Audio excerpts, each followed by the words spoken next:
The excitement abounds in North Central football, and I tell you what, this has been a big celebration 5 or so months from a group of fellas who wear a Guernsey of green, white, purple and even a bit of red somewhere there with a charging bull, and none other than their captain from the Premiership side of last year, Dale Hinkley, joins us. Dale, how are you?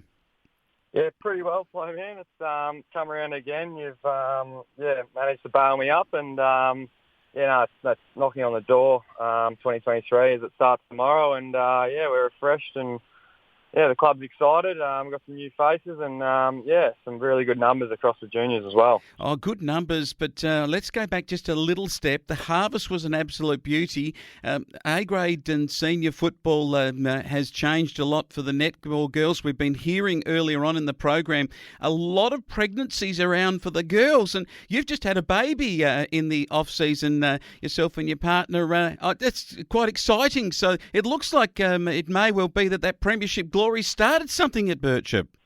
Yeah, it might have been something in the water, Flowman. It's pretty exciting. The family's very happy and wrapped. We got a little girl, Millie, and everything's going well. And there's obviously a few other netballers that are expecting, and here it's widespread across the league. So it's really good for the rural areas to obviously be having some young youth going to come through in future years to come. And what about this harvest that we had? The blokes seen the senior footy were getting off of tractors in February. They were still finishing their chaser bin runs and put them in silos, and headers getting them off the paddock, and they were out to footy training. How did you go with that, Dale?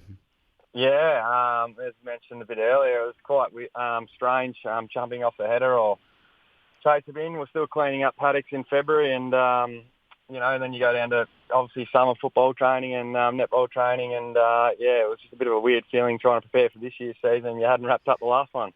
Very interesting stuff.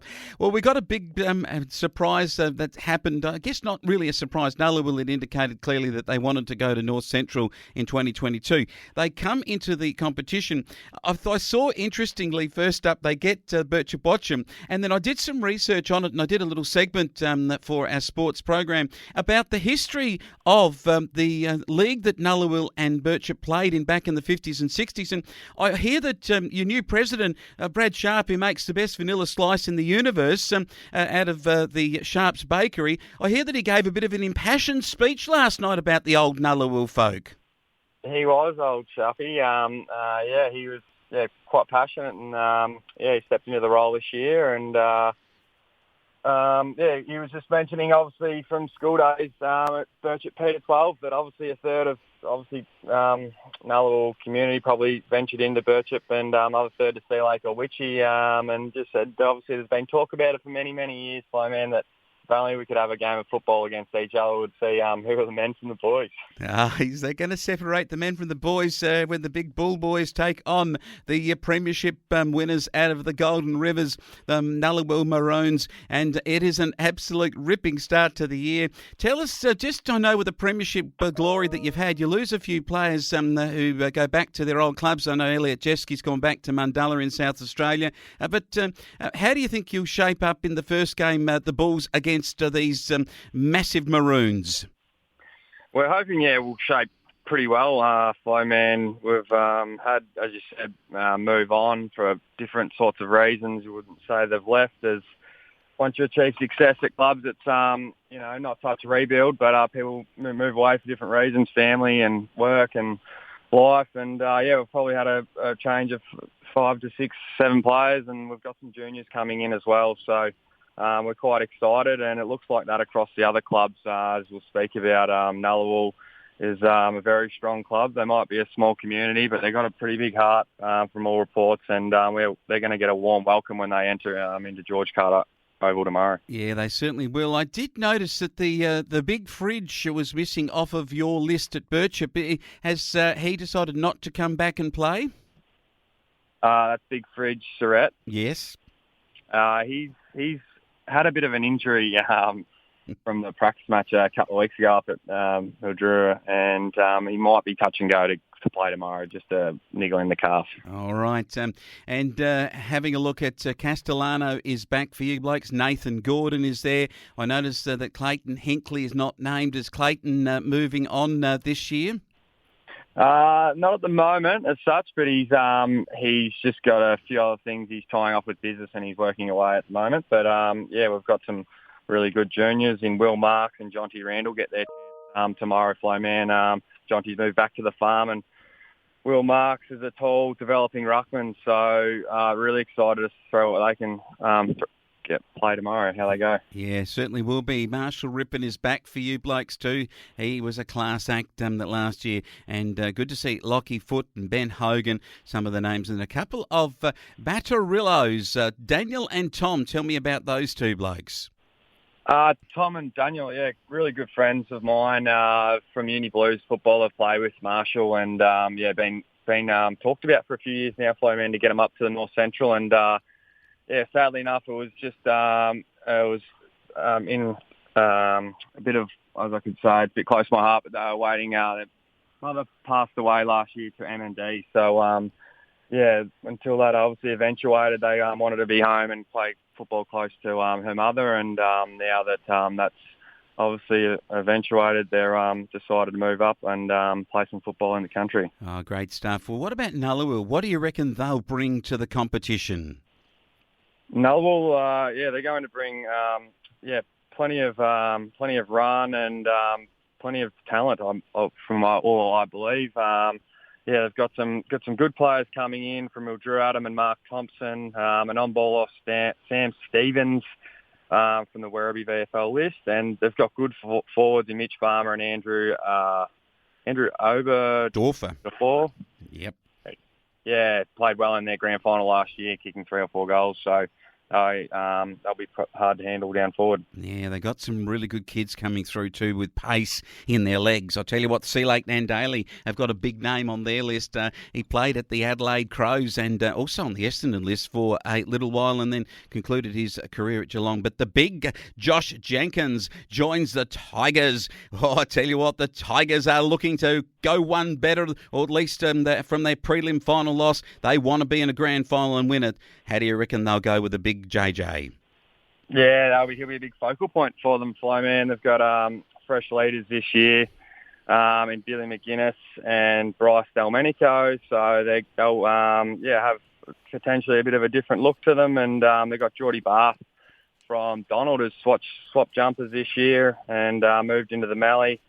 And also I think they've got a couple other newcomers in Brandon Stanton, Matt Farrelly and Dylan Hickey. All right, they're going to be a very good side. Bought that shape up as playing a lot of their younger kids from some of their premiership years, and they're going to be improvers, and Tom Potter leads them very well.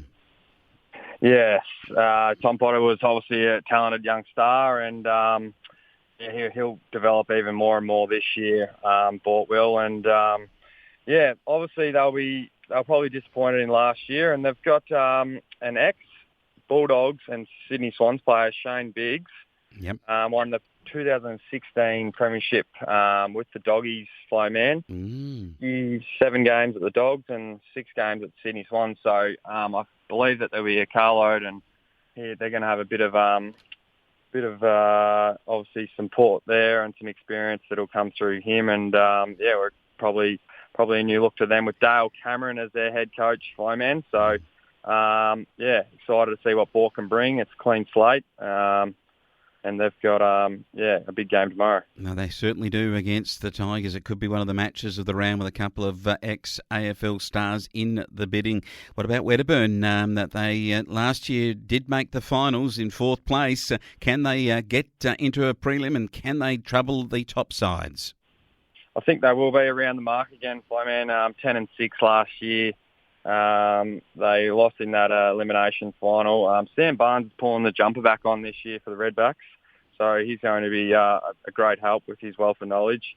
Hamish Winter-Irving was headed off to Old Scotch in Adelaide. He was a star in the back line. Liked how he went about it across half back, and they've replaced him with Josh Walsh. handy defender from all reports from Bears Lagoon. I'm not sure if you know much about him, Wayne, but yeah, Wedderburn have got much similar list, so they'll be very competitive. They will be. The Charlton, the Blues, the Navy Blues last year were, well, let's just say they had a tough season. Will it improve? Navy Blues, yeah, they've got new their captains. I think the leaders at the club are Tim Hiller and Thompson. So I think that they'll rebound and they'll look forward to welcoming Nullarbor into the league. Yes, I think everyone will be welcoming the Nullarbor Maroons into the league, and Donald will do so too. And they've got a good side to start up. I notice in their full forward line on their team sheet is Sam Dunstan back at the club, and of course he is pretty well known. Dad is the wool broker across the North Central and into the Mallee areas. They certainly will be. Sam Dunstan, well known across the league. He's very talented forward. Flowman kicks plenty of goals. And they've got a whole host of new recruits at Donald at the Blues, and they've got Rowan Brown coaching again. So I think they're holding in good stead. Flowman, I've lost McNally to Pimpernel. Foster's ventured back down to Ballarat, and Griffith, Hutto, and I think it's Cody Brooks have headed for South Bendigo. And their key back, which will be sorely missed, is Scott Woods. Moved up to his partner's home club at Cundrip-Barham. Big changes there. And Birchip-Watchem now report, I see on the team sheets that the great man, our former host of this report on the Flow Footy, is Bricky Allen. He's named to play again. He is. He's named again. He'll be itching to play. He won't retire young. That's too old. That's for sure. Flowman, but. Witchy Demons look in good shape. They've got Aaron Beatson into their list as well. They'd obviously be quite excited for a fresh start, and they'll be around the mark again, I'm pretty sure, Flowman. But haven't got too much to report on. But however, next week will be a different story. Yeah, Kobe Hummelhoff was their big star last year, and I reckon that he is just primed. He got close to the medal last year. Of course, Ross Young got to the top of the table of that, the great man out of the Royal Blues. Let's go to see the St Arnaud side as our final team, who will have the bye in the first round. Saints have got the bye, Flowman. So, on them, I think, by the looks of their team sheet, as we can see, they've got 12 or so new returning and new returning players from their coach, who's come across from Avoca and Beaufort area, Jack Tillage and Tom Douglas have moved on from the footy club, but the Saints are they're around the mark. As we mentioned last year, they've got a really strong local list, and when you can train all together, it makes it a whole lot better. Your performance across the ground and connectivity and your structures just work a little bit better, and we'll see that this year. They certainly will. We've got big matches. We won't be putting any tips together just yet with you, Dale, because we just don't really know. So many new players into the competition. Birchip-Watchem get Nullarbor. Welcome to the league. Nullarbor playing in footy and netball. Not hockey this year, but I'm told that it's going to be developed in time. Borton, Sea Lake, Nandaly at the Bort Park. Wedderburn play Charlton up at Wedderburn. And Donald at the big park down there at the Richardson River. They take on Birchip-Watchem Narraport. Well, Dale, it's a brilliant start for the season. It's massive for the folks back to it. The pie warmers are on. Sharpie's been going hammer and tongs at it with the vanilla slices and talking up some of the history of the Nullarbor boys. We're looking forward to hearing more about it next week. Good on you, Flowman. Thank you.